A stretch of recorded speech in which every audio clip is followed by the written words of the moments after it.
तुम्ही स्वामीचे कट्टर भक्त आहात? मग हा व्हिडिओ शेवटपर्यंत नक्की पहा, कारण आज तुमचं मन स्वामीच्या चरणी स्थिर होणार आहे. लोक विचारतात, स्वामी कुठे आहेत? स्वामी तिथेच आहेत जिथे तुमचा अढळ विश्वास आहे. स्वामीचं नाव ओठांवर येताच अंतःकरणातील असंख्य वादळ एका क्षणात शांत होऊ लागतात. मनाच्या गाभाऱ्यात एक दिव्य नीरवता आणि शांतता फुलू लागते.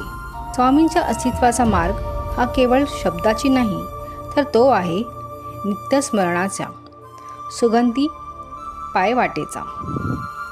जसं पहाटेचं दव अलगद गवतावर उतरतं ना, अगदी तसंच स्वामीचं स्मरण तुमच्या मनाच्या कोरड्या भूमीवर शांततेचे अमृत थेंब बनून बरसत असतं.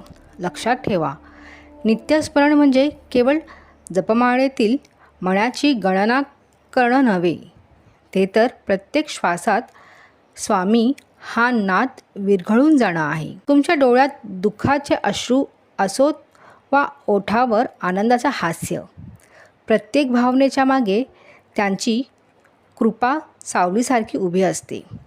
जेव्हा जगाचा कोलाहल, जगाचा हा गोंगाट थांबतो ना, तिथे स्वामींच्या नामाचा तो मंद आणि मधुर स्वर ऐकू येते.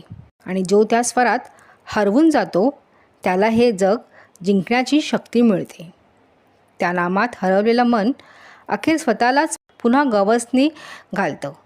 तुम्हालाही स्वामीच्या अस्तित्वाची प्रचिती आली असेल तर कमेंट्समध्ये श्री स्वामी समर्थ लिहायला विसरू नका आणि हा अनुभव इतरांनाही शेअर करा. श्री स्वामी समर्थ.